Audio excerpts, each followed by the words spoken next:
প্রাচীন পৃথিবীর 7টি বিস্ময়ের মধ্যে সবচেয়ে পুরনো এবং একমাত্র এখনও অক্ষত থাকা বিস্ময় হল গিজার পিরামিড।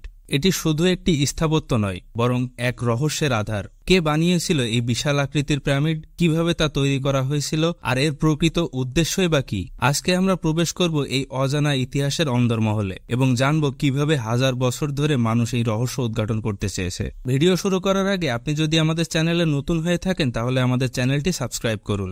গিজার পিরামিড মিশরের একটি বিশাল স্থাপত্য কীর্তি, যা খ্রিস্টপূর্ব 2560 সালে তৈরি হয়েছিল।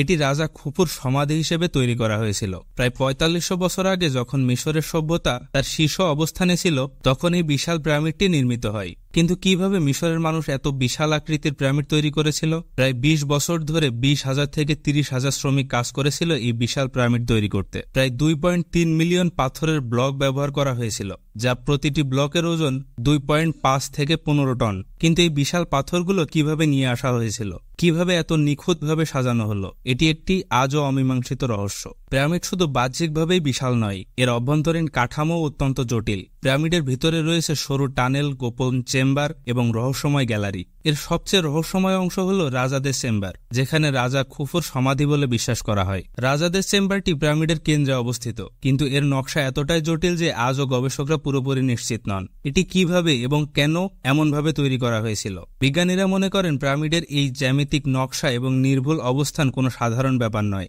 এটি এমনভাবে তৈরি করা হয়েছিল যাতে এটি মহাকাশের বিভিন্ন তারামণ্ডলের সাথে সঙ্গতি বজায় রাখে। এর অবস্থান উত্তর মেরুর সাথে সম্পূর্ণ সঠিকভাবে মিলিত। এটি কি শুধুই কাকতালীয়? প্রাচীন মিশরীয়রা বিশ্বাস করত যে মৃত্যুর পর তাদের রাজারা দেবতা হয়ে ওঠে। ফারাওদের মৃত্যুর পর তাদের আত্মা পুনর্জন্ম নিত। এই বিশ্বাস থেকেই পিরামিডগুলো তৈরি করা হয়েছিল। পিরামিডের চূড়া ছিল আকাশের দিকে নির্দেশিত, যা ছিল তাদের আত্মার জন্য আকাশপথে যাত্রার প্রতীক। পিরামিডের চূড়া সোনার তৈরি বলে বিশ্বাস করা হয়, যা সূর্যের আলো প্রতিফলিত করে আকাশে পাঠানোর একটা প্রতীকী কাজ করত।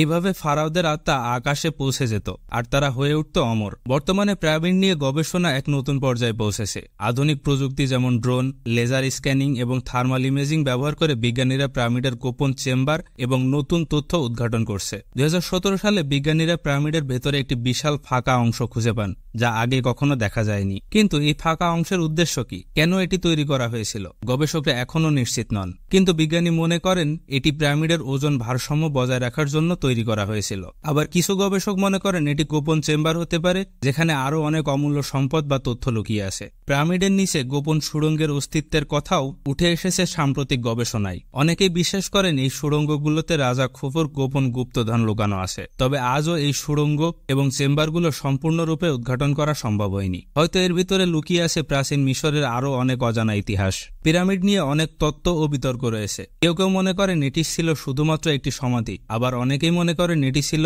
একটি অ্যাস্ট্রোনমার অবজারভেটরি বা শক্তি সঞ্চারণের কেন্দ্র। কিছু মানুষ এমনও বিশ্বাস করেন যে পিরামিডগুলো ভিন গ্রহের প্রাণীদের সাহায্যে তৈরি করা হয়েছিল। তবে এই তত্ত্বগুলো প্রমাণ করা এখনো সম্ভব হয়নি। বিজ্ঞানীরা এখনো গবেষণা চালিয়ে যাচ্ছেন যাতে পিরামিডের প্রকৃত উদ্দেশ্য এবং রহস্য উন্মোচন করা যায়। গিজার পিরামিড শুধু প্রাচীন মিশরের একটি স্থাপত্য কীর্তি নয়, এটি মানবজাতির ইতিহাসের অন্যতম সেরা সৃষ্টি। এর রহস্য, ইতিহাস এবং বিজ্ঞান আজও আমাদের মুগ্ধ করে। আর হয়তো একদিন আমরা পুরোপুরি জানব এর প্রকৃত রহস্য। তবে তার আগ পর্যন্ত এই পিরামিড আমাদের মনে করিয়ে দেয় মানবজাতি যা করতে পারে তার কোনো সীমা নেই। আজকে এ পর্যন্তই। আবার দেখা হবে একটি লজিক্যাল এপিসোড নিয়ে। ততক্ষণ পর্যন্ত ভালো থাকবেন, নিজের যত্ন নেবেন। ধন্যবাদ।